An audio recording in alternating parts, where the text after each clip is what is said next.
Здравствуйте, уважаемые друзья! Мы рады приветствовать всех участников и зрителей на международном круглом столе «Искусственный интеллект в сфере права и безопасности. Перспективы и риски». Это мероприятие является продолжением международной конференции «Глобальный кризис. Это уже касается каждого», состоявшейся 24 июля текущего года. Развитие технологий — это безоблачное и безопасное будущее или смертельная угроза и тотальный контроль? Мы рассмотрим искусственный интеллект в сфере права и безопасности. Кто теперь будет нас защищать, охранять, спасать? Нас с вами. Что же такое искусственный интеллект? Чем он является для рядового человека? Это не робот или дрон. Это программа, цифровой инструмент, который может быть использован как во вред, так и во благо человека. И сегодня мы вместе постараемся найти ответ на этот вопрос и детально рассмотрим, помощь это или угроза.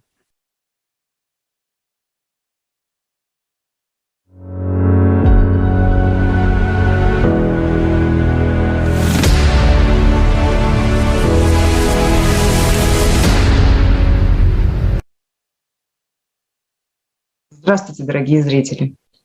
Действительно, 24 июля этого года состоялась международная конференция «Глобальный кризис». Это касается каждого. Теперь каждый человек может узнать правду, которую намеренно от нас скрывают. Посмотреть конференцию можно на сайтах АЛЛАТРА ТВ или ALLATRA-Unites.com, а также в YouTube. Озвученные факты подняли небывалый резонанс. Огромное количество просмотров, которое увеличивается каждый день. Люди просыпаются, перестают молчать. Люди хотят знать и понимают важность правды. Стало понятно, почему строят бункеры и готовятся улететь на Марс. Но поможет ли это? Ответ был озвучен на конференции, которую сделали сами люди, участники из более 180 стран. Вы только представьте, синхронным переводом на 72 языка, чего еще не делал никто ранее. Если вы еще не видели это грандиозное мероприятие, можете воспользоваться ссылкой на него под этим видео.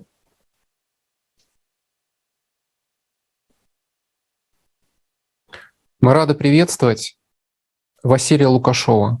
Он эксперт и разработчик технологий, основатель и генеральный директор компании Fixar, которая занимается разработкой беспилотных авиационных систем, автор нескольких патентов на изобретение. Василий, пожалуйста, не могли бы вы поделиться отзывом о конференции? Добрый день. Спасибо за то, что предоставили возможность принять участие в сегодняшнем мероприятии. По большому счету, ознакомившись с предыдущей конференцией, собственно, я и принял решение принять участие в этой, потому что были затронуты очень важные вопросы, которые, мне кажется, должен знать каждый, и обозначены проблемы.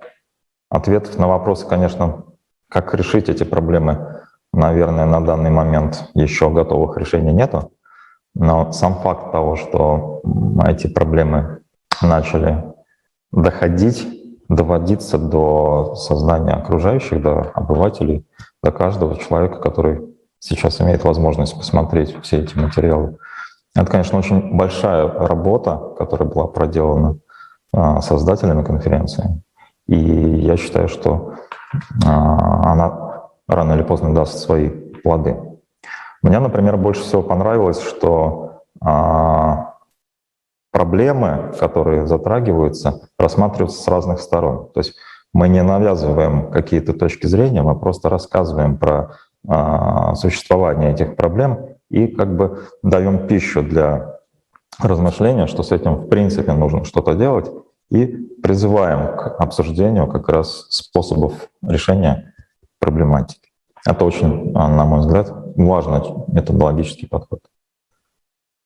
Поэтому большое спасибо всем участникам и всему коллективу, который готовил материалы и занимается просвещением этой деятельности. Благодарю, Василий. Скажите, пожалуйста, а как вы считаете, насколько вообще важно поднимать глобально эти темы, которые были озвучены на конференции, а также говорить о рисках развития искусственного интеллекта? Ну, приведу один пример. Это риск, связанный с безработицей в сферах безопасности и права. Ну и не только, конечно же. Ну, конечно, эти вопросы достаточно интересные, и поднимать их, безусловно, необходимо, потому что с появлением новых технологий люди, как правило, сами эти вопросы себе задают. А что же будет со мной? Да? Потому что касается безработицы, это как раз тот вопрос, который затрагивает личные интересы не какого-то абстрактного общества, а каждого индивидуума в целом, потому что у каждого есть семьи, дети, да, и нужно обеспечивать, все боятся, как правило, потерять работу. Ответ на вопрос, будет безработица или нет, наверное, в моих последующих тезисах я эту тему более подробно освещу, да, но по большому счету с появлением чего-то нового, конечно же, всегда возникает вот этот страх потери. Поэтому, безусловно, нужно эти вопросы задавать. Безусловно, нужно рассматривать через призму восприятия личностных интересов, потому что так ближе для окружающих понимать, что это, в принципе, не абстракция, а это именно касается личных интересов того или иного человека. Спасибо. Всегда интересно услышать мнение профессионала. На конференции были освещены темы искусственного интеллекта и техногенной безработицы. Многие думают, что юристов это не коснется, но это не так. Как поведет себя искусственный интеллект? В чьих интересах он будет действовать? Будет ли он объективен? Есть ли у него предрассудки? Ведь что в него заложено, то он и выдаст. Сегодня мы продолжим рассмотрение этих важных аспектов в сферах безопасности и права.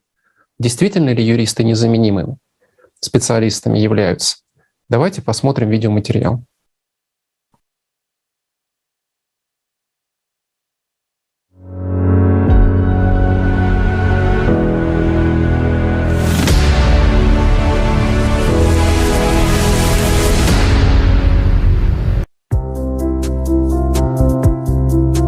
Сегодня профессия юриста одна из самых престижных. Она дает обеспеченность, статус и уверенность в завтрашнем дне. Но и этой профессии грозит исчезновение, а людям массовая безработица. Уже сегодня искусственный интеллект проник в правовую сферу. По данным ООН, сегодня 193 страны имеют электронное правительство. Британский виртуальный юрист Donut Pay за первые 2 года работы выиграл более 160 тысяч дел, затрачивая менее 120 секунд на каждое. В 2018 году начал работу робот-юрист Федор Нейронов, который дает бесплатные правовые консультации. В США уже используется сервис Notarize, позволяющий совершать нотариальные действия онлайн. 20 опытных американских адвокатов проиграли искусственному интеллекту в скорости толкования контрактов. Программа оказалась в 212 раз быстрее. В Объединенных Арабских Эмиратах планово внедряются роботы-прокуроры с искусственным интеллектом. В большинстве штатов США искусственный интеллект помогает судьям рассчитывать уровень социальной опасности правонарушителя при избрании меры пресечения. Создан алгоритм, способный предсказать верное решение Европейского суда по правам человека в 79% случаев. Робот Сяофа, работающий в Пекинском суде, отвечает на десятки тысяч юридических вопросов. За 10 месяцев 2019 года мобильный киберсуд в Китае рассмотрел более 3 миллионов судебных дел, в то время как судья-человек за такой же период времени рассматривает лишь сотни дел. И это только малая часть из множества фактов, которые подтверждают, что многие юристы уже сегодня лишились работы. А в ближайшем будущем искусственный интеллект полностью заменит человека в этой профессии. Почему же искусственный интеллект вытесняет человека из профессии юриста? Потому что он работает 24 часа в сутки, 7 дней в неделю без зарплаты. Многие задачи выполняет точнее и быстрее, чем человек, не ошибается. По сути, это прекрасный и удобный инструмент. Но учитываем ли мы, кем и с какой целью он создается? Какие алгоритмы в нем прописаны? В потребительском формате общества главная ценность – деньги. Искусственный интеллект становится средством наживы и власти, а в созидательном обществе главная ценность – жизнь человека. Все технологии направлены исключительно на улучшение качества жизни каждого человека, всех людей.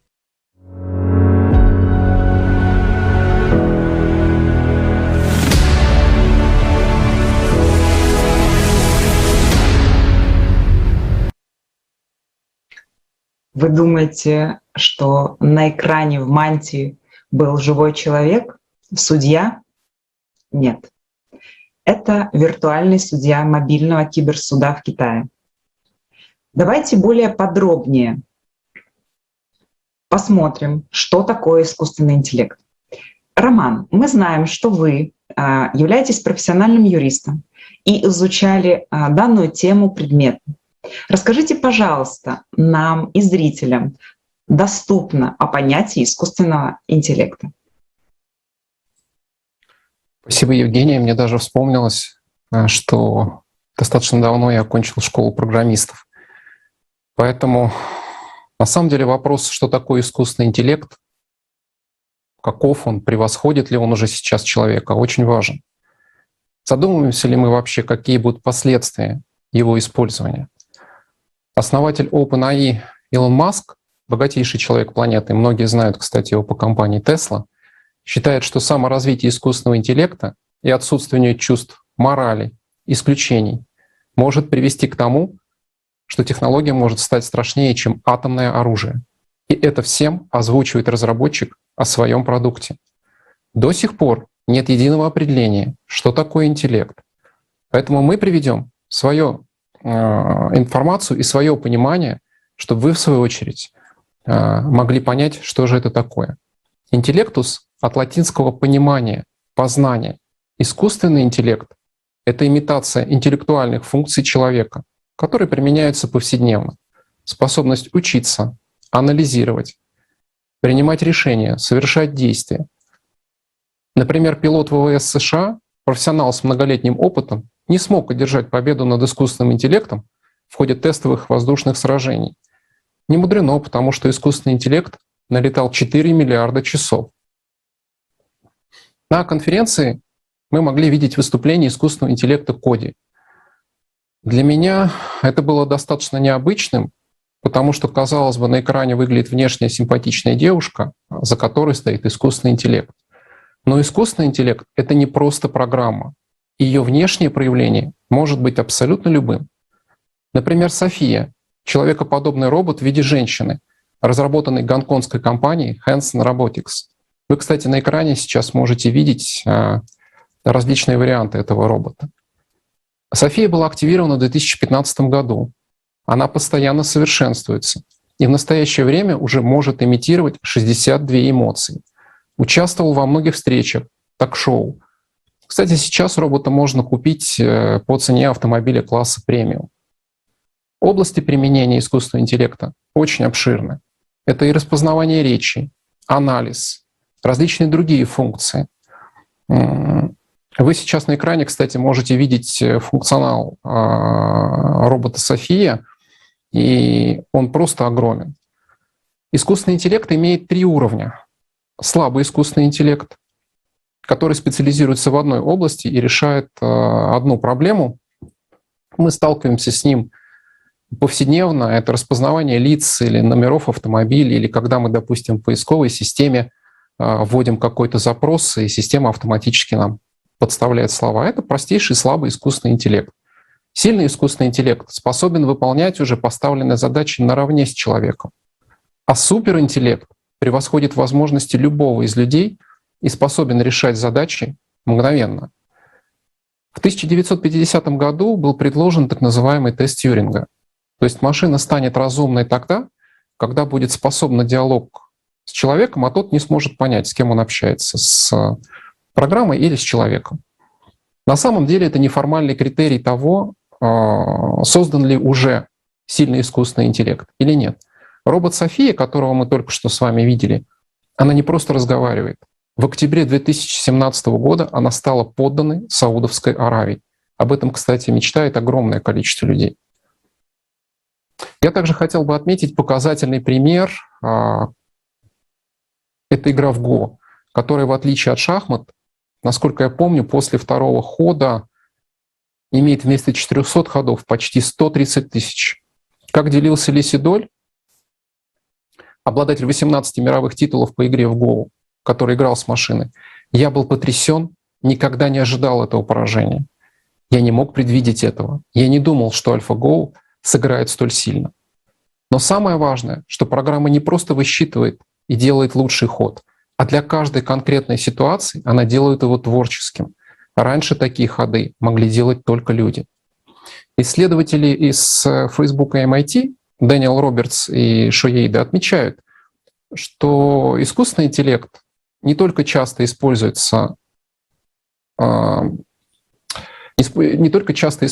непонятный принцип работы, но и скорость его развития становится совершенно непредсказуемой. При этом он обучается гораздо быстрее, даже когда он самостоятельно, без участия людей это делает. В 2017 году руководство Facebook было вынуждено отключить свою систему искусственного интеллекта после того, как машины начали общаться на несуществующем языке, который люди просто не понимали. И давайте задумаемся, что произойдет, если будет внедрен суперинтеллект. В 2014 году известный британский физик Стивен Хокинг с коллегами отмечал, что эффект искусственного интеллекта зависит от того, кто им управляет. Сегодня искусственный интеллект используется в основном для увеличения дохода, повышения капитализации компаний. А человек и его ценность жизни мне, к сожалению, не встретились в целях использования искусственного интеллекта. Сверхразум, конечно, может помочь нам пройти климатические, экономические катаклизмы, искоренить болезни. Но, как и любая технология, он может попасть в руки человека, обремененными пороками животного начала, порождая огромные риски для всего человечества.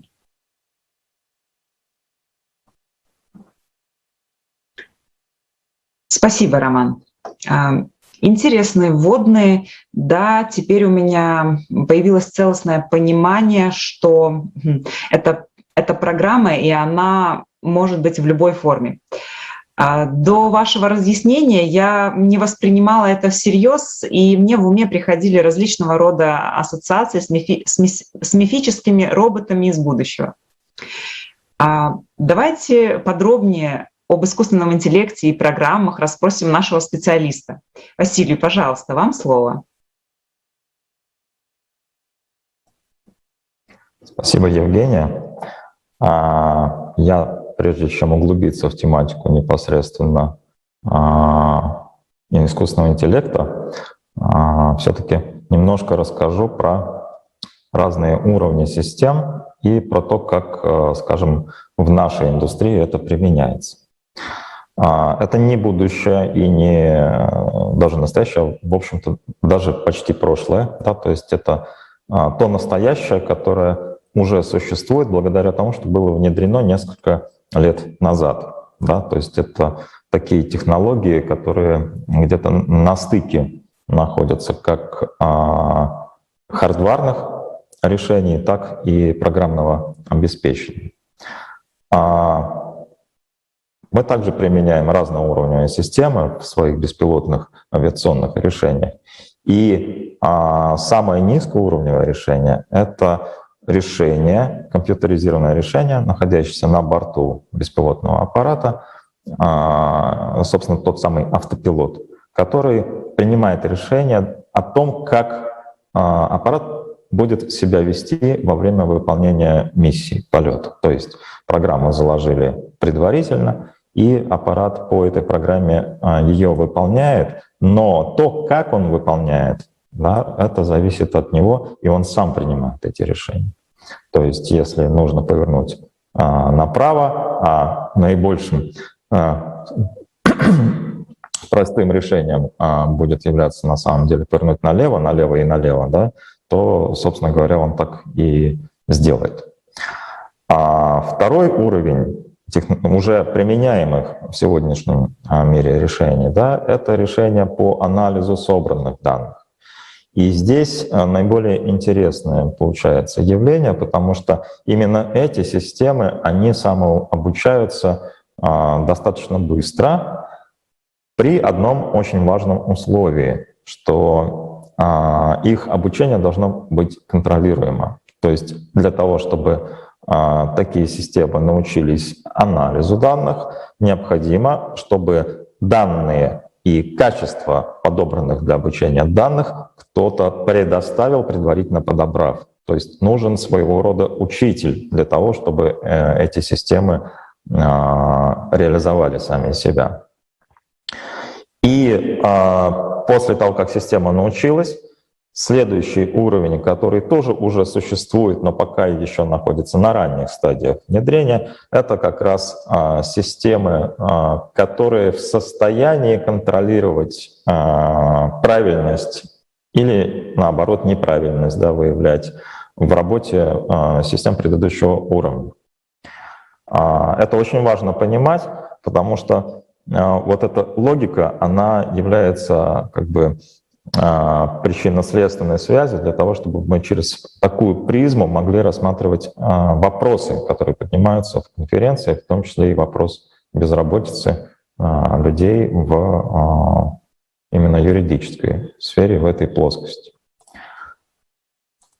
И здесь очень важный фактор, я бы сказал, что наиболее важный, что у человека есть эмоции, а у искусственного интеллекта этих эмоциональных составляющих нет. И что такое эмоция? И как эмоции влияют на поведение общей системы, я расскажу чуть позже. Когда мы внедряем какие-то новые технологии, неважно, это технологии беспилотного транспорта, анализа данных картографических, алгоритмы принятия решения на борту в зависимости от возникновения тех или иных условий, всегда мы встречаемся с одной и той же методической последовательностью реакции потребителей, пользователей, общества на эти новые решения и новые системы. Так было, когда появился автомобиль. Если вы ознакомитесь с историей, то поймете, что, в общем-то, не всегда люди были рады появлению автомобилей, да, и было очень много скепсиса и даже противников этого явления. Тем не менее, мы сейчас с вами каждый день на автомобилях ездим.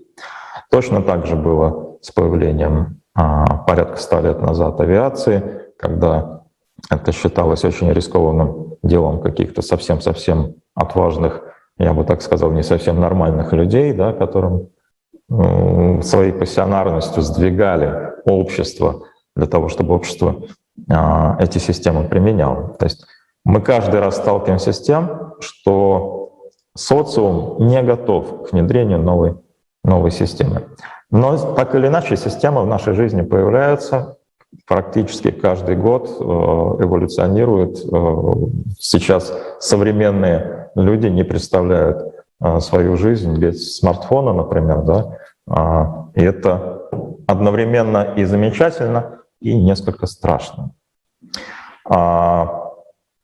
После того, как система была внедрена, возник страх ее внедрения, компании, которые эти технологические решения разрабатывают, стремятся нивелировать эти страхи, убеждают людей, что эти технологические решения, их нужно принять, они делают мир лучше, они решают проблемы, профессиональные в том числе проблемы людей. И со временем у людей этот страх проходит, и люди концентрируются именно на том, что эта система им дает. То есть возникает своего рода доверие системе.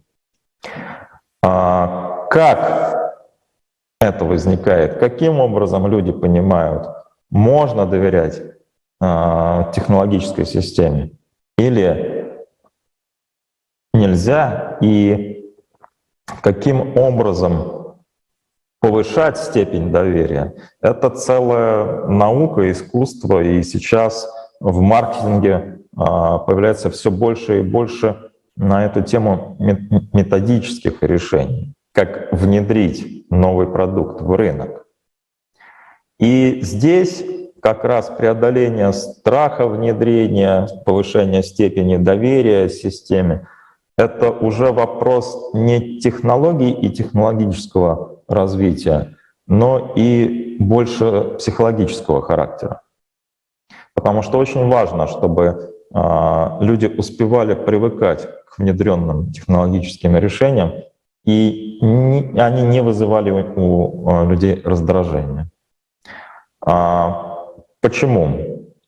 Потому что у людей, в отличие от машин, есть эмоции.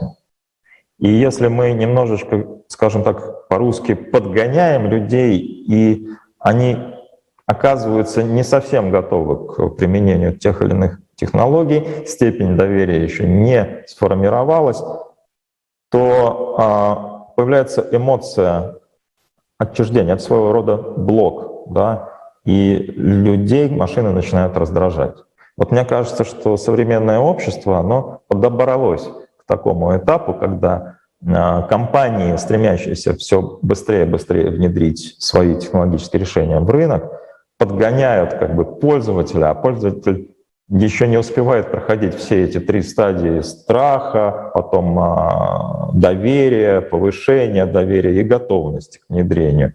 Потому что только он к чему-то одному привык, ему тут же предлагается что-то другое. И появляется эмоциональная составляющая, которая как раз и отличает, на мой взгляд, человека от искусственного интеллекта, даже если это суперинтеллект. Почему? Потому что эмоция является ответной реакцией на какое-либо действие. В терминологии технологических решений, да, в такой инженерной терминологии, это обратная связь. То есть если мы ударили кулаком по стене, то стена сделает больно кулаку. Да? Любое действие вызывает противодействие. Соответственно, вот эмоции в человеке являются как раз одним из проявлений механизма обратной связи.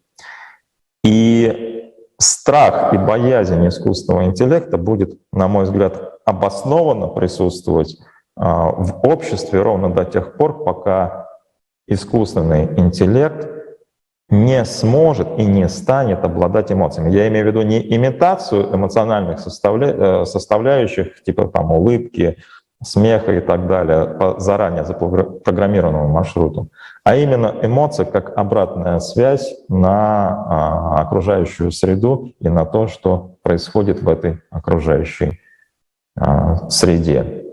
И если мы посмотрим на даже психологию действий человека, то, безусловно, есть такой термин эмоциональный интеллект. Любой руководитель не только коммерческих компаний, но любой структуры, наверное, и государственной в том числе, с этим термином знаком и, наверное, какие-то книги на тему эмоционального интеллекта читал. Потому что люди, которые находятся в стрессовой ситуации, так или иначе должны управлять собой, должны вовремя себя подлавливать на том, чтобы не идти на поводу у эмоций. Это самоконтроль, да?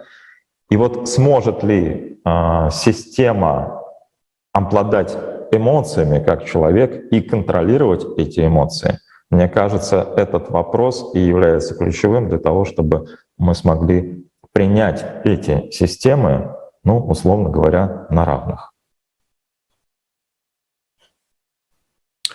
Благодарю, Василий. Очень познавательно. Действительно, вопросы контроля крайне важны. И они важны, естественно, не только для человека, но и для искусственного интеллекта. Мы предлагаем посмотреть еще одно интересное, на наш взгляд, мнение участника международного общественного движения «АЛЛАТРА» Игоря Михайловича Данилова о возможностях искусственного интеллекта и замещении разных профессий, в том числе юриста.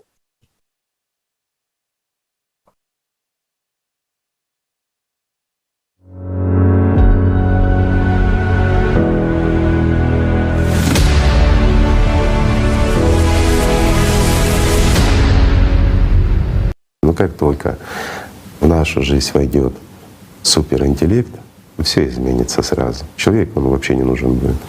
Почему? Потому что это многофункциональная машина. Она сможет следить и за станками, сможет своевременно, в случае их поломки, включать роботов, которые будут ремонтировать роботов, которые будут убирать, восстанавливать, строить и все остальное. И будет контролировать всего лишь одно суперсознание. Все-таки все равно есть люди, которые думают, что мы все-таки люди настолько совершенны, что роботы никогда нас не заменят. Хорошо, да, все так думают.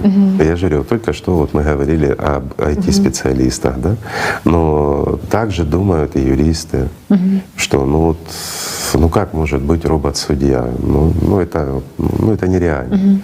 Ведь столько ситуаций, столько инсинуаций в этой юриспруденции, а на самом деле в чем вопрос? Ну как дать взятку и как договориться с машиной? Никак, закон будет исполняться. Но нам-то расскажут, что это хорошо, и мы согласимся, потому что, извини, если ты не виноват, ты будешь не виноват. Закон будет соблюдаться идеально для всех. Ну это прекрасно, опять-таки, я говорю, в созидательном обществе, в потребительском судьи думают, что кого-кого, а нас не тронут. Даже Илон Маск говорил, что очень много умных людей реально недооценивает, не понимает, насколько все серьезно. И говорит, это гордыня и очевидная ошибка вообще. Это не гордыня, это дурь. Извините, люди, за такое простое выражение, но это наша человеческая дурь. Мы не оцениваем ситуацию настолько, насколько должны были ее оценивать. Поэтому мы пришли к тому, что мы сейчас имеем. Ну, я надеюсь, мы поговорим еще, что мы сейчас имеем. Сейчас мы говорим за высокие технологии, и здесь тоже есть огромное упущение. Опять-таки наша внутренняя альфа, она говорит о том, что мы незаменимы, да? Ну вот печник скажет, ну разве может робот создать такую печь, как сделаю я? Сможет, только в 10 раз лучше, чем ты, друг мой. Почему? Потому что робот, он просчитает все: качество используемого кирпича, тот же цемент, глина, ну все, что там используется, смотря на чем и смотря какая печь, да. И математически он высчитает самое лучшее для этого помещения устройство этой печи, которое будет наиболее экономично, с самым максимальным КПД. Почему? Потому что она знает математику гораздо лучше, чем ты, мой друг.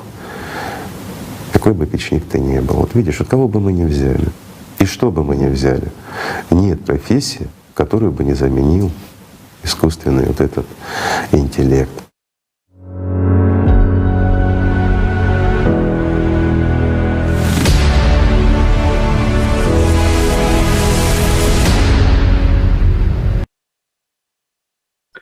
В ролике по сфере права ранее мы с вами видели робота-судью в Китае, который в 1000 раз оперативнее. Подводя промежуточный итог, хотелось бы отметить, что потеря работы, профессии — это, к сожалению, психологически непростая ситуация для неподготовленного человека. И это факт. Итак, друзья, мы завершили первый вводный раздел нашего круглого стола. Что же такое искусственный интеллект? Теперь предлагаем перейти к примерам. Да, друзья, мне хотелось бы подчеркнуть, что вопрос не в неприятии искусственного интеллекта, а вопрос основной — в каком формате он используется. Нынешнее общество — это потребительский формат, и здесь есть серьезные достаточно угрозы при использовании искусственного интеллекта. Если искусственный интеллект будет использоваться в созидательном формате, то это будет огромная и очень необходимая помощь каждому для нас с вами. Поэтому это нужно иметь в виду. Мы могли ранее видеть в ролике, как технологии уже внедрены в юриспруденции, Давайте послушаем доклад Ирины с подробными примерами использования искусственного интеллекта в сфере права. Ирина, пожалуйста, вам слово. Спасибо, Роман. Многие считают, что вся информация в ролике по праву — это прогнозы. Но давайте обратимся к фактам. Мир развивается в сторону виртуальной сферы услуг. Особенным вопросом и особенным спросом используются услуги цифрового нотариуса. В США активно используется онлайн-платформа Notarize, услуги удаленного, но онлайн-нотариального заверения документов. Это государственная электронная нотариальная платформа и программная услуга, предлагаемая клиентам через любой компьютер с веб-доступом и камерой на любой платформе. Услуга позволяет лично встретиться с электронным нотариусом, так же как встреча с традиционным нотариусом, но полностью онлайн. Платформа дает возможность заверить документ в считанные минуты, в любое время суток и 7 дней в неделю. На сегодня ресурс обслуживает более 5000 предприятий клиентов мирового класса в сотнях отраслей. Доход этого ресурса, например, за март 2020 года за онлайн-заверение документов составил $35 миллионов при стоимости одного документа от $25. Так сколько же нужно традиционных нотариусов, чтобы обработать и заверить такое огромное количество документов? В Австралии национальная юридическая помощь создала приложение на основе искусственного интеллекта под названием Амика. Оно позволяет подобрать оптимальное решение юридических проблем в семейных спорах, правильно распределить имущество, договориться о выполнении родительских обязанностей. А приложение Penda нацелено на помощь жертвам насилия в семье и предоставляет юридические консультации. Ресурс Vestla Edge собирает и обрабатывает данные публичных судов, судебных дел, может определить, будет ли конкретное дело выиграно в конкретном суде, лучше ли урегулировать дело до суда и рекомендует стратегию реализации споров в суде, а также ожидаемые сроки рассмотрения дела. В Китае самыми передовыми в системе судебных судов стали специализированные интернет-суда в Гуанчжоу, в Пекине, в Хуанчжоу. Они рассматривают дела, которые связаны с интернетом и возникают из споров о нарушении личных и имущественных прав, ответственности за качество товаров из онлайн-магазинов. Весь процесс судебного рассмотрения проходит онлайн, и вы получаете решение своего вопроса, буквально не выходя из дома, за 1,5-2 часа. А возможно ли такое в традиционных судах? Также интересный факт в сфере банковской. Эффективные результаты применения технологий демонстрирует робот-юрист крупнейшего российского банка «Сбербанк». Он извлекает информацию одного пакета документов за 90 секунд и уже через 15 секунд принимает решение. У человека на те же самые операции уходит не менее 2 часов и в 68 раз медленнее искусственного интеллекта. Один робот-юрист справляется с работой 350 человек и обрабатывает 60 запросов, работая без выходных, круглосуточно. В ноябре 2017 года BBC News сообщил, что робот-юрист оказался эффективнее ведущих лондонских юристов. В соревновании с искусственным интеллектом Case Cruncher Alpha надо было проанализировать поданные иски и доказательства и предсказать решения судов в спорах по страхованию платежей. И юристы проиграли искусственному интеллекту. Точность прогнозов решения суда, данные искусственным интеллектом, оказалась выше на 20% и быстрее. И приведу пример для общего понимания ситуации. Каждый сервис помогает оптимизировать разные задачи. Например, это экономия ресурсов компании. На предприятиях, где до сих пор присутствует бумажный оборот метода данными, теряется до 60% рабочего времени, чтобы распечатать, завизировать и отправить документы.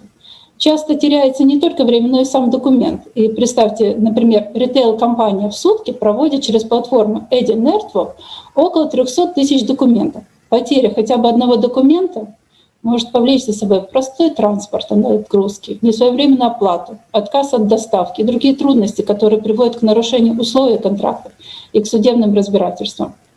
Электронный формат документов позволяет не только свести к минимуму потери, но это и позволяет сократить расходы до 10% от общей стоимости сделки. Технологии искусственного интеллекта должны приносить пользу людям, сокращая время и издержки, избавляя от рутинной работы. У человека должно высвобождаться время для саморазвития. Но так ли происходит в современном потребительском формате общества? Становится ли человек свободнее? И становится ли человеку безопаснее? продолжит тему технологий искусственного интеллекта уже в сфере безопасности Евгения.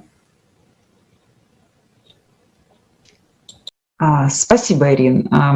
На самом деле очень интересные дополняющие факты. Но, насколько я понимаю, это лишь малая часть. Что же происходит в технологиях в сфере безопасности? Давайте посмотрим видеоролик «Как искусственный интеллект уже заменил людей в специальных службах».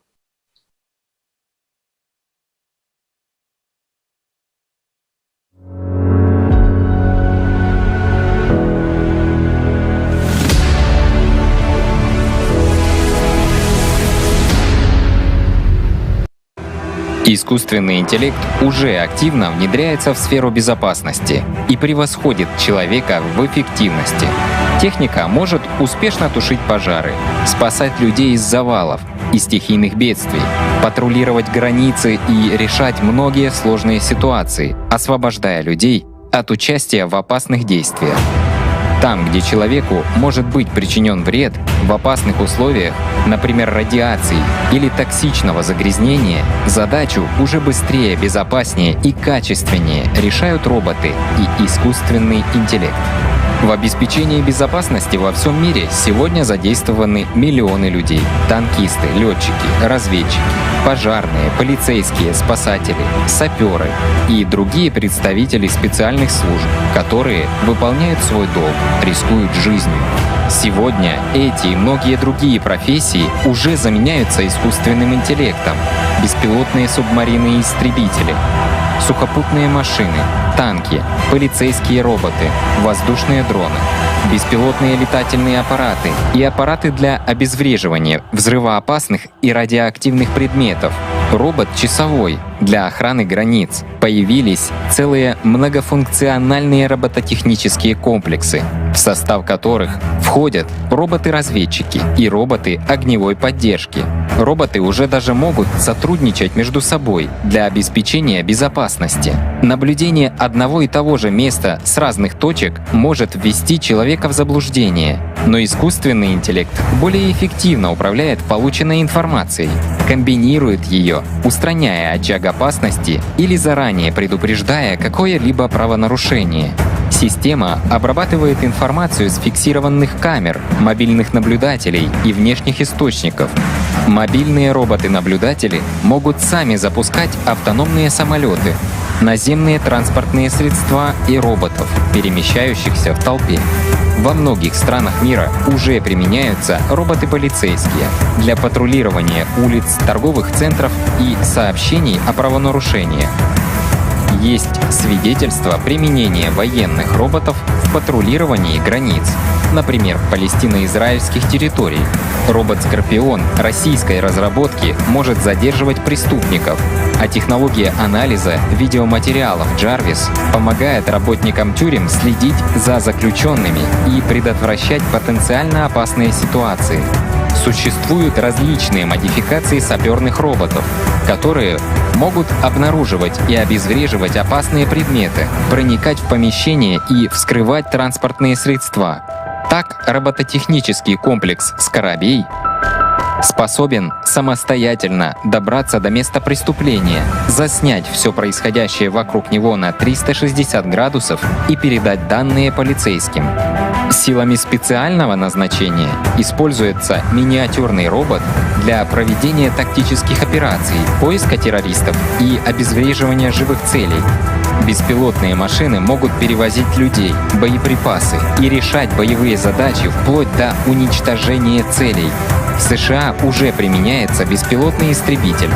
Беспилотный истребитель X-47B, который способен патрулировать воздушное пространство вблизи военно-морских судов, самостоятельно взлетать с борта крейсера, автоматически дозаправляться в воздухе и производить посадку. Также разработаны беспилотные роботы-водолазы и автоматизированные катера морского патрулирования. В частности, катер «Номад» американского производства для охраны морских границ. Уже есть примеры применения беспилотных летательных устройств в военных столкновениях, в том числе для уничтожения вооруженных сил противника. В марте 2020 года произошел первый в истории случай, когда дрон без приказа оператора выследил и атаковал человека. Когда на первое место становится прибыль, а власть над такими разработками сохраняется в руках узкого круга элит, то самым ожидаемым применением искусственного интеллекта будет подавление недовольных и взаимное истребление. Повсеместное применение искусственного интеллекта в сфере безопасности в условиях потребительского общества грозит потерей работы для многих миллионов людей по всему миру. Куда пойдут все эти люди и чем они будут кормить свои семьи? История показывает, что человеческая природа в экстренных ситуациях раскрывается с самой неприглядной стороны, и голодные, отчаявшиеся люди могут взяться за оружие. И к чему это нас всех приведет? В потребительском формате общества применение искусственного интеллекта несет угрозу уничтожения миллиардов людей. А в созидательном обществе, где жизнь человека — наивысшая ценность, внедрение искусственного интеллекта в сферу безопасности является залогом выживания человечества в период климатических катастроф, в активную фазу которых мы уже вошли.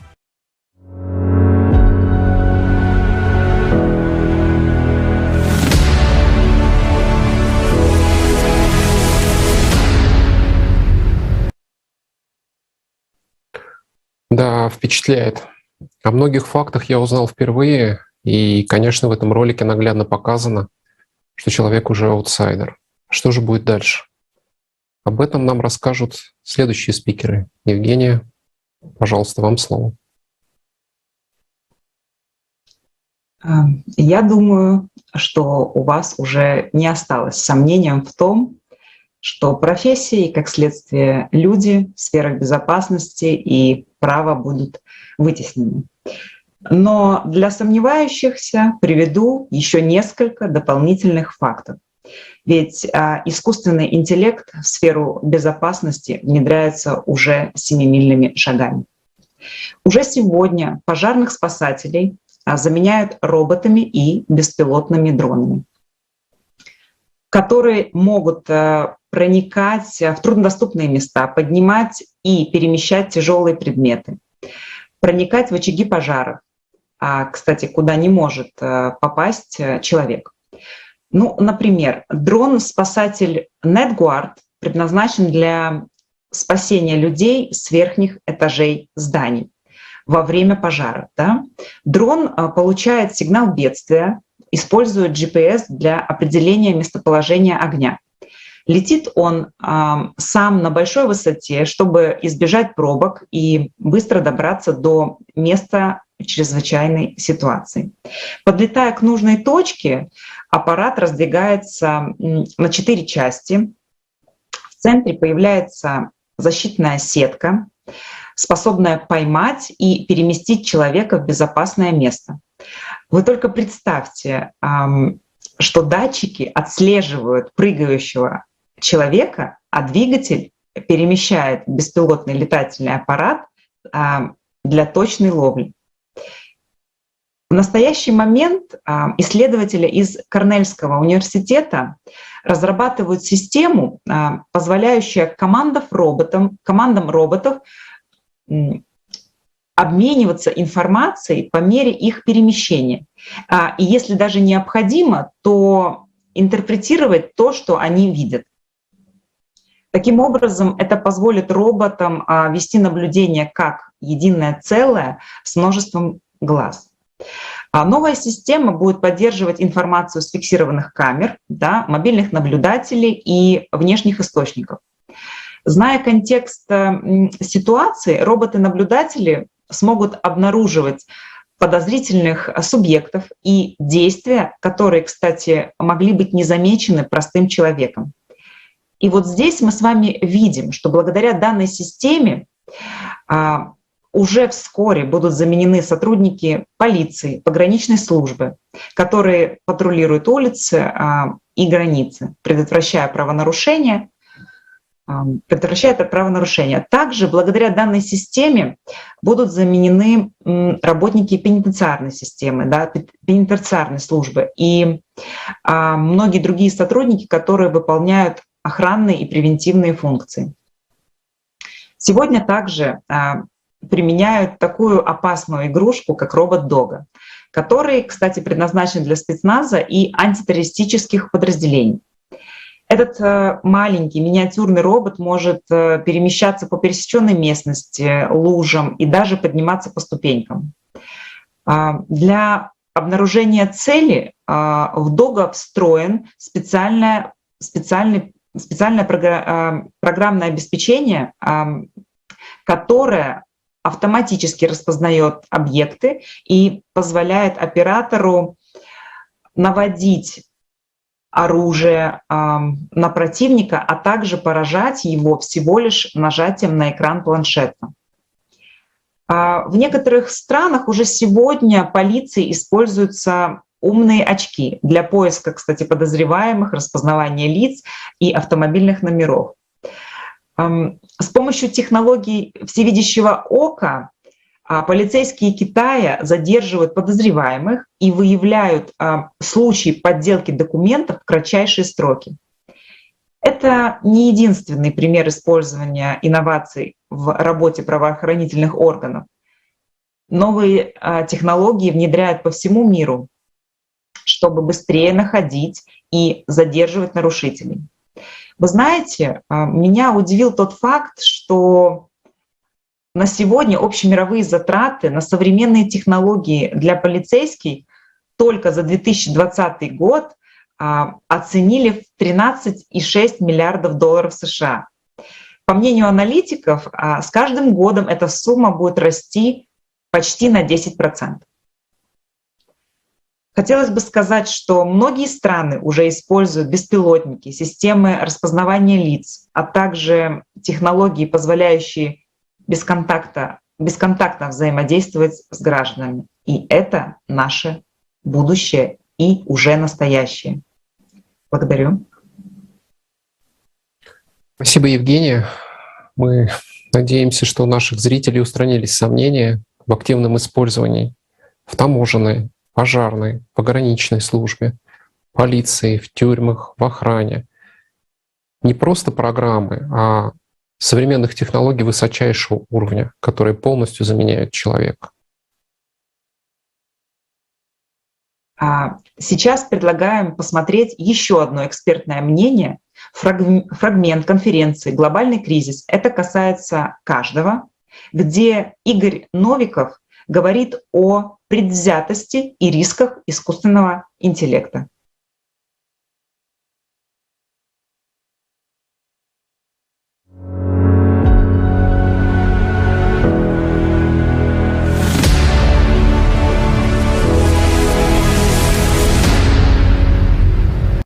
Искусственный интеллект на сегодня в первую очередь несет в себе угрозу предвзятости.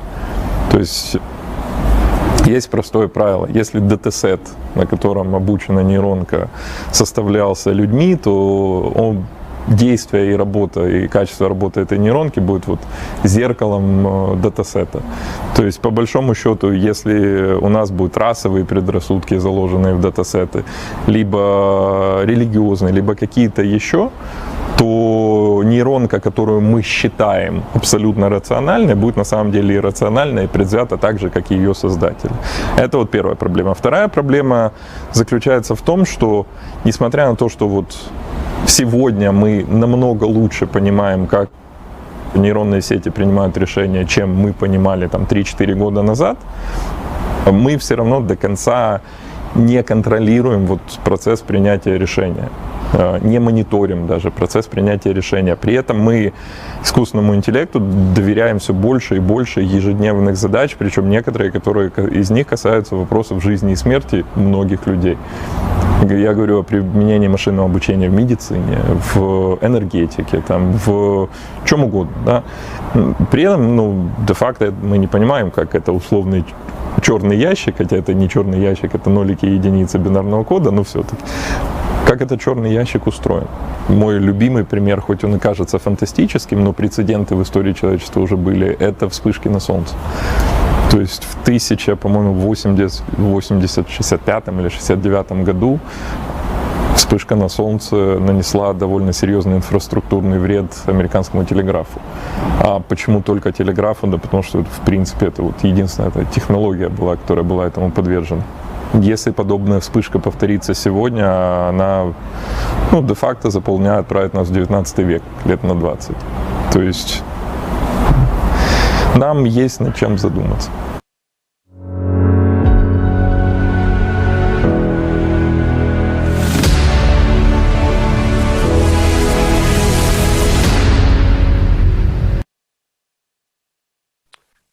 Да, действительно, есть над чем задуматься.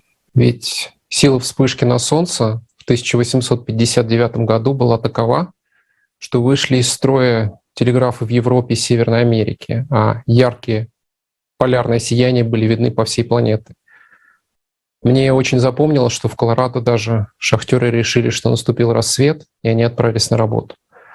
Это кажется курьезным, но повторись это событие Кэррингтона, как его называют в наши дни, вся инфраструктура, которой мы пользуемся ежедневно, она просто рухнет. Отключится связь, банкоматы, пострадает инфраструктура. Самой большой проблемой будут перебои в работе нашей энергосистемы. Как говорят специалисты, может произойти каскадный эффект, то есть выход из строя силовых трансформаторов. Кстати, летом 2012 года похожее событие разминулось с Землей всего на несколько дней. Да, Роман, действительно. В настоящее время уровень развития технологий очень высокий, но, несмотря на это, недостаточный. Он позволяет лишь проинформировать, минимизируя потери, но не предотвратить такое событие. В этом разделе мы рассматриваем риски внедрения искусственного интеллекта в условиях потребительского формата. Восточная мудрость гласит, что истинное благоразумие состоит в том, чтобы при начале какого-либо дела предусмотреть его конец. Наши спикеры далее раскроют риски внедрения искусственного интеллекта в части права и безопасности. Михаил, вам слово. Thank you, Женя. Евгения. Спасибо, Евгения. Итак, я бы хотела начать с того, что действительно миллионы людей работают в сфере безопасности и права на сегодняшний день. У них есть семьи. И что с ними произойдет, когда искусственный интеллект заместит их профессии и влияет, оставит их без доходов? На самом деле искусственный интеллект или ИИ и технологии машинного обучения во всех сферах только набирают скорость каждый год. И цель многих исследователей на сегодняшний день — это создать суперинтеллект, который станет суперсознанием, суперразумом. В такой ситуации возникает важный вопрос: а что же будет в сфере безопасности и права, если такой суперинтеллект будет создан? Есть, конечно же, озабоченность, что такой суперинтеллект может привести к необратимым последствиям. Например, ИИ невидимый — это всего-навсего программа, ничего физического. А кто будет, собственно, кого обвинять, кому что-то доказывать, кто будет нести ответственность? Может ли сама программа отвечать за себя? Кто будет отвечать за ошибки? На это следует обратить внимание. Сегодня искусственный интеллект известен больше как узкий ИИ или слабый ИИ, потому что он всего-навсего разработан для того, чтобы выполнять маленькие узкие задачи. Но создается также общий или сильный интеллект, а будет и суперинтеллект. Уже даже общий интеллект может замещать функции человека практически во всех ситуациях. И возникает опять-таки вопрос, что случится, если сильный такой интеллект, искусственный интеллект и такие системы станут лучше в выполнении когнитивных задач, чем люди. Возникает и озабоченность, что это может, что именно искусственный интеллект может стать более умным, и мы можем многое ему научить, а он превратится параллельно в суперинтеллект. И все опять-таки зависит от того, в чьих руках будет такая технология. Ведь точно так же, как и обычное оружие, технологии искусственного интеллекта могут попасть попасть не в те руки и создать огромный риск. Поэтому вопрос не столько в возможностях искусственного интеллекта, но в том, в чьих он руках и какие цели его использования. И все зависит, конечно, от формата общества. На данный момент сейчас очень скрывается информация о тех алгоритмах, которые заложены в искусственный интеллект. Это все торговые тайны, секреты, коммерческие тайны. Вот как господин Новиков нам объяснил. Это черный ящик, это всегда что-то. Например, дается какой-то образец для обучения, и потом кто-то обучает эту машину, эту программу. Все зависит, конечно, от данных, которые туда закладываются. Давайте, например, рассмотрим такое программное обеспечение, как Компас. Это то, что касается правонарушителей, но это на самом деле программа, которая может проверять результаты по таким правонарушителям. Их можно определять по категориям. Это черные или белые правонарушители, исходя из их истории криминальных правонарушений. И также программа исчисляет все возможности совершения ими преступлений в дальнейшем. То есть возникают этические вопросы. Как группа людей будет пользоваться это, в каких интересах? Кроме того, искусственный интеллект работает на энергии. Кроме солнечных вспышек, как мы уже узнали на прошедшей конференции, еще есть фактор магнитных полюсов и всего, что может подействовать на электронные устройства и компьютеры. Пример — это телеграфные вспышки, о которых говорил, сбой работы телеграфов, о которых говорил Новиков. Какие же будут последствия введения суперинтеллекта? На самом деле это приведет к безработице всех юристов и практически всех профессий, потому что тогда искусственный интеллект уже можно будет использовать как инструмент манипуляции массами, которые будут просто бороться за средства для выживания. Давайте посмотрим дальше. Если ИИ будет контролироваться определенной группой людей, например, каким-то оператором или монополией, и не будет никакой уверенности в том, какие алгоритмы туда прописываются, то будут такие угрозы, что интеллект будет использовать достаточно эффективно для манипуляции и подавления масс. В потребительском формате общества технология ИИ, неважно, какой это она инструмент именно, но она, в зависимости от того, в каких она руках, может создать огромные риски и поставить под угрозу жизни и судьбы людей. Спасибо. Спасибо. Слушая вас, Михаил, мне пришла мысль о факте, на который, возможно, мало кто обращал внимание. Я, если вы помните, упоминал о Лисидоле, он чемпион по игре в Go. Но когда он играл с машиной, он сам говорил о том, что он испытывал страх. А он обладатель 18 мировых титулов. Получается, что сознание человека боится программы. И представьте, что человек может 24 часа, 7 дней в неделю быть в страхе только от того, что есть некое нечто, которое все видит, все знает и превосходит его во всем. Кстати, Оруэлл описывал это в своем пророчестве в произведении 1984. Если посмотреть пирамиду потребностей Маслоу, то безопасность, психологический комфорт — это одна из базовых потребностей. Она стоит в ней на втором месте снизу. Но задумываемся ли мы, насколько комфортно будет чувствовать себя человек в такой обстановке? Разве он будет чувствовать себя в безопасности? Поэтому мы как раз и говорим о созидательном формате использования технологий. Ведь третья основа созидательного общества — безопасность — говорит о том, что никто и ничто не имеет права создавать угрозы для жизни и свободы человека. Очень интересно. Мы с вами видим, что насколько объемны и многогранны последствия применения современных технологий. Юлия, пожалуйста, поделитесь мнением об этом. Да, спасибо, Евгения. В сегодняшнем потребительском формате законодательство, правила и нормы устанавливаются дискретно, то есть локально, зависимо от юрисдикции, территории и самой ситуации.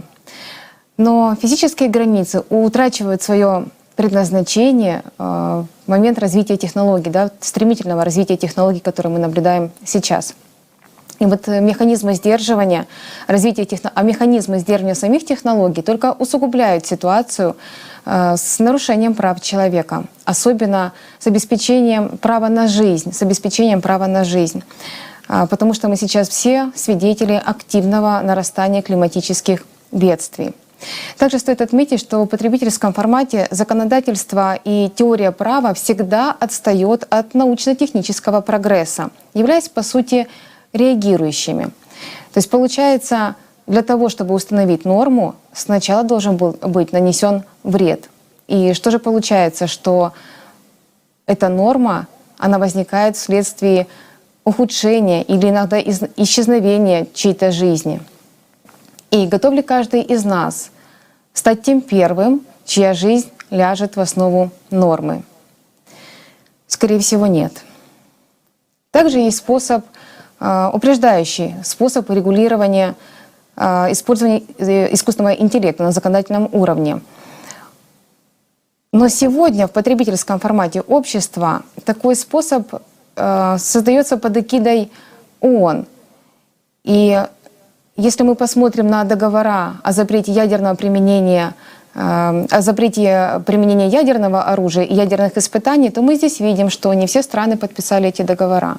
И вот возникает вопрос, а почему же с использованием искусственного интеллекта должно быть по-другому? Скорее всего, этого не будет.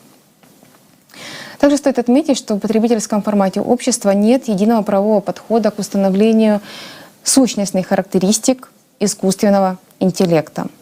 А значит, и нет, как говорил сегодня Роман, и нет единого понимания, нет единого определения искусственного интеллекта.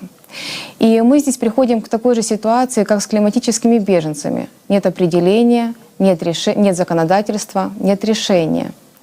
И получается, десятилетия уходят на то, чтобы обсудить эту проблему, но решения ее так и нет. И в то время, когда кто-то обсуждает проблему, то люди погибают.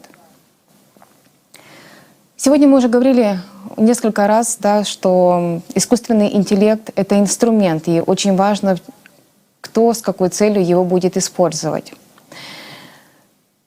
Для блага человека или во вред ему. Если пример рассмотреть, то мы понимаем, что сейчас опять-таки в потребительском формате, на границах, очень часто применяются новые технологии для оттеснения беженцев с границ. И в таких условиях мы понимаем, что искусственный интеллект и новые технологии используются только во вред человека, потому что очень часто люди на резиновых лодках выявляются далеко от берега, и эти лодки прокалываются, к сожалению, и люди остаются просто в воде, что приводит к неминуемой их гибели.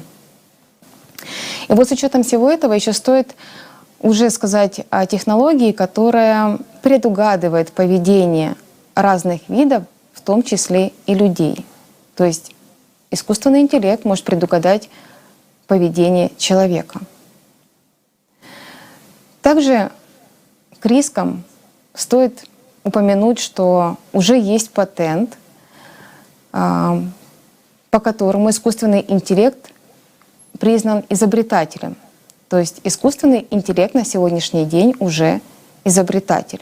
И вот здесь хотелось бы привести слова доктора Стивена Таллера, который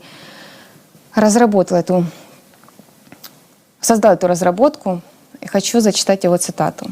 «Несмотря на потрясающие юридические новости, не хватает еще более поразительного факта, что эта передовая аппаратно-программная система не была создана для решения конкретной проблемы.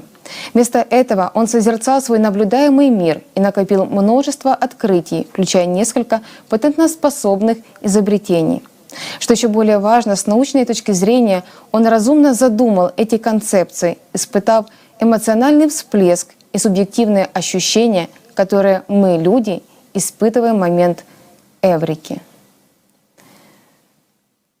Получается, искусственный интеллект уже испытывает определенные эмоции.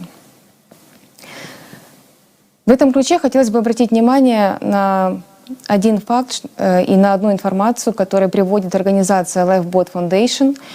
Они публиковали видео, в котором на графике показывают, что для того, чтобы уничтожить все человечество, с каждым коротким периодом количество людей, которые это могли бы обеспечить, становится все меньше. И на сегодняшний день это всего лишь небольшая группа людей или, может быть, даже один человек. И вот с учетом того, что мы сегодня услышали, с учетом развития искусственного интеллекта, его применения и его эмоциональных всплесков, возникает вопрос, который очень остро и очень часто звучит от специалистов разных сфер. Кто такой человек? Что означает быть человеком? Ведь определения «человек» в законодательстве до сих пор нет. Права и обязанности есть, а определения нет. И это один из ключевых моментов, как причина того, что мы существуем в потребительском формате общества, где в основе деньги и личная взаимовыгода. И как следствие повсеместное нарушение прав человека. Получается, во всех отраслях жизнедеятельности мы заходим в тупик, не имея ни определения «человек», не имея общего понимания, что такое искусственный интеллект. Но мы знаем, что благодаря общечеловеческой инициативе сегодня есть выход, другой путь неограниченного развития общества и каждого человека, а также технологий. Спасибо. Спасибо, Юлия. Мы услышали о рисках применения технологий искусственного интеллекта в современном потребительском формате. Кто-то может подумать, что у нас нет выхода. Но сейчас мы расскажем, что даст использование искусственного интеллекта в созидательном ключе и какие возможности откроются перед человеком. Давайте кратко ознакомимся с мнением Игоря Михайловича Данилова.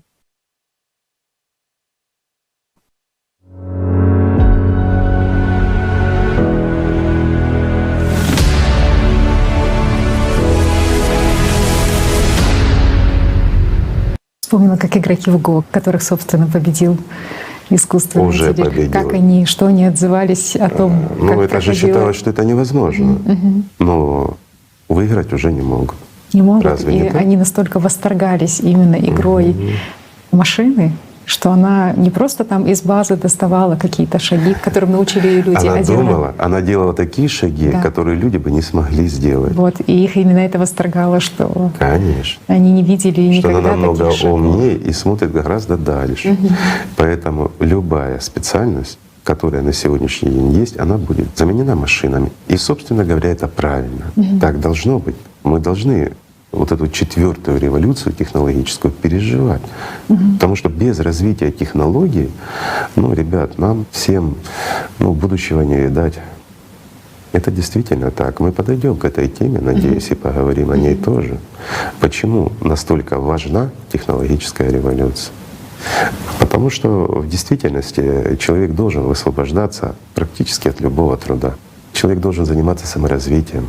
А когда человек занят работой, ему некогда заниматься собой и собственным развитием. Слишком много заботы у него.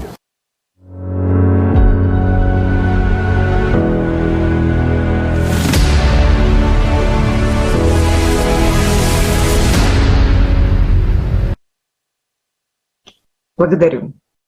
Действительно, технологии должны быть в помощь человеку для того, чтобы он мог реализовать свой потенциал как личность и заниматься не тем, что необходимо для выживания его семьи и для того, чтобы приносить больше средств, а тем, что ему действительно нравится и приносит пользу обществу. Михаил, вы ранее озвучивали нам риски искусственного интеллекта. А теперь могли бы вы рассказать о его выгодах? Каким же образом наша жизнь станет легче и интереснее? Thank you, Евгения. Да, спасибо, Евгения. На самом деле, я бы хотела сказать о потенциале искусственного интеллекта в созидательном обществе. Мы уже говорили о рисках, но в созидательном обществе нет никаких рисков. Все делается для того, чтобы улучшить качество жизни каждого человека. Позвольте мне объяснить это немного позже, но сейчас я бы хотела процитировать Макса Тегмарка, президента Института будущего жизни. Все, что мы любим в цивилизации, является продуктом интеллекта. Поэтому усиление нашего человеческого интеллекта с помощью искусственного интеллекта может помочь цивилизации процветать как никогда раньше. Но только если мы сможем применять технологии с пользой. Так почему же я думаю, что искусственный интеллект в области права и безопасности полезен обществу? Во-первых, его нельзя подкупить. Его решения беспристрастны, справедливы и соответствуют закону. Ни для кого не будет исключений. У него нет эмоций, и он работает круглосуточно. У его памяти нет ограничений. Он имеет мгновенный доступ к любой информации. Мы знаем, что в настоящее время сотрудники в области права и безопасности — это обычные люди, которые подвержены стрессу, усталости, депрессии, эмоциональному выгоранию, психическому воздействию, перегрузкам и вредным привычкам, что негативно сказывается на результатах их работы. На искусственный интеллект эти факторы не влияют. Искусственный интеллект обладает способностью реагировать на чрезвычайные ситуации, например, землетрясения, наводнения и пожары, когда задержка приведет к непоправимым последствиям. Таким образом, как уже упоминалось, искусственный интеллект обладает быстрым временем реагирования в чрезвычайных ситуациях, быстрее и эффективнее, чем может сделать человек. И разве это не здорово? Кроме того, спасателям, пожарным, пограничным, полицейским и оперативным больше не нужно будет рисковать своей жизнью. Искусственный интеллект сможет выполнять свою работу в суровых, неблагоприятных условиях окружающей среды. Таким образом, как мы видим, внедрение технологий на основе искусственного интеллекта в сфере права и безопасности позволяет нам ускорить и оптимизировать многие процессы в этих областях, повысить их эффективность. По сути, это отличный и удобный инструмент. Представьте, что каждый человек будет иметь широкий доступ к бесплатной, квалифицированной юридической помощи. Искусственный интеллект позволит решить правовую проблему человека за короткий промежуток времени. Вдумайтесь, искусственный интеллект может отслеживать движение объектов и людей в режиме реального времени. Это предотвращает безнаказанность преступников и обеспечивает безопасность людей. Это потрясающе. Только представьте на мгновение, что искусственный интеллект может полностью заменить рутинную работу тюремных надзирателей по обеспечению соблюдения тюремных режимов. Это могло бы устранить такие явления, как побег из тюрем, тюремные преступления или конфликты между заключенными и охранниками. Более того, искусственный интеллект мог бы легко заменить и другую рутинную работу. Например, пешее патрулирование государственных границ, проверка паспортов, работа параюристов, государственных служащих и так далее. Еще одно преимущество искусственного интеллекта заключается в том, что он не требует никакой оплаты, никаких социальных гарантий. Из-за этого многие вещи будут бесплатными. Дорогие зрители, давайте отложим деньги в сторону. В созидательном обществе есть вещи гораздо более важные, чем деньги. С одной стороны, такой сверхразум мог бы помочь нам искоренить войны, болезни и бедность. Поэтому создание сильного искусственного интеллекта могло бы быть величайшим событием в истории человечества, обеспечившим нам стабильность.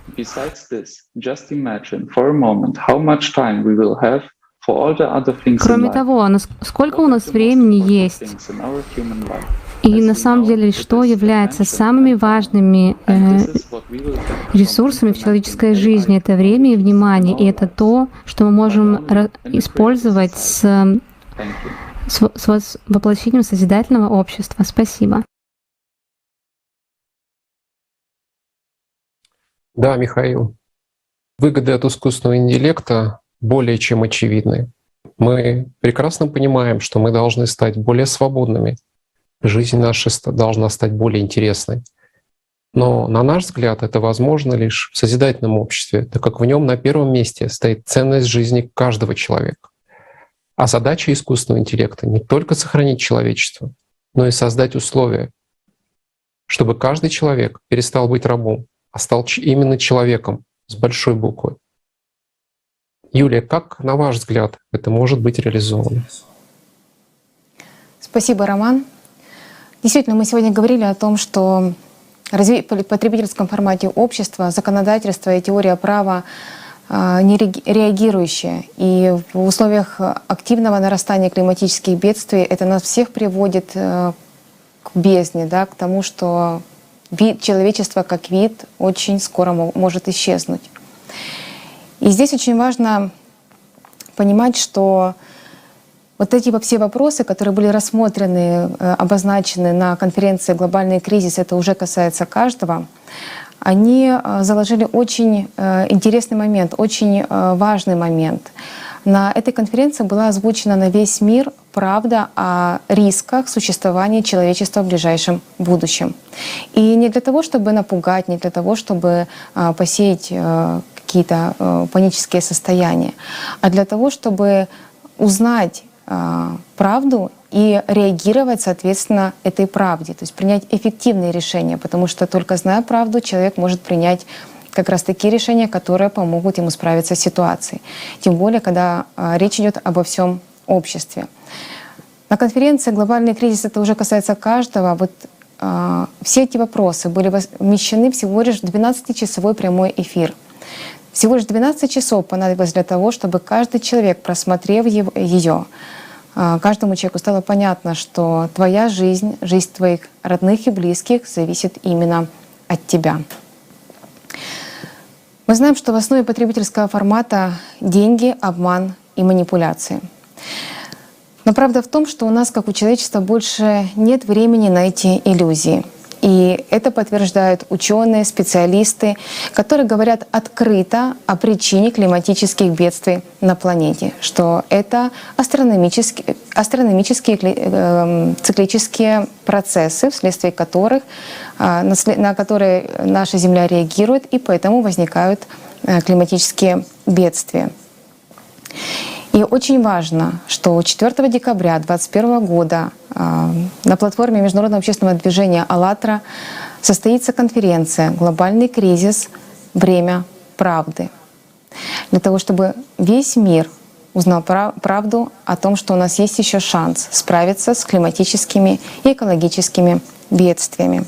Для того, чтобы каждый человек смог реализовать свое право на выбор и сделать выбор в пользу жизни. Потому что правда в том, что единственным выходом из тупика потребительского формата есть созидательное общество.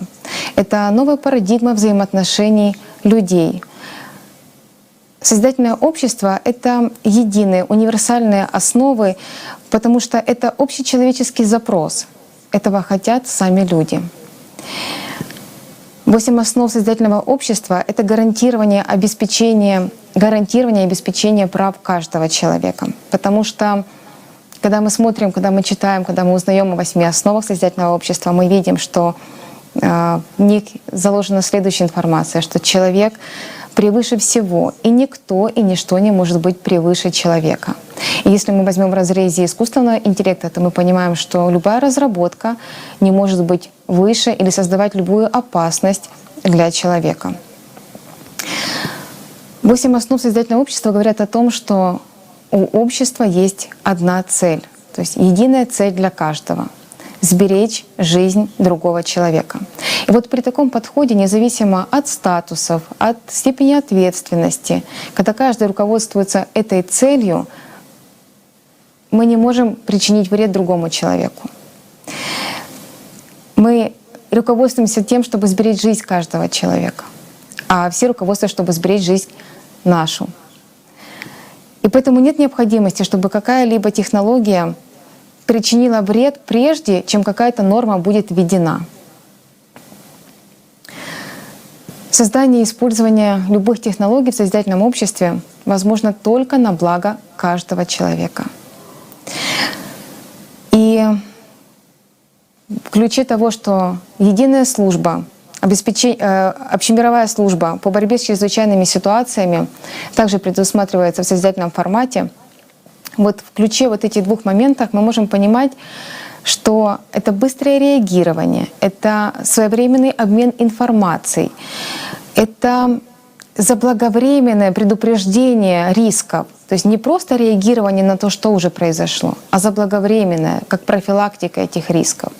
И мы можем четко видеть здесь разницу между потребительским форматом и созидательным форматом. Когда мы говорим про технологии, когда мы говорим про искусственный интеллект, который может заранее оповестить нас всех об опасной ситуации, то эту информацию сначала получают все люди, а не отдельная группа лиц за закрытой дверью, которая несвоевременно может предупредить население об необходимой эвакуации людей.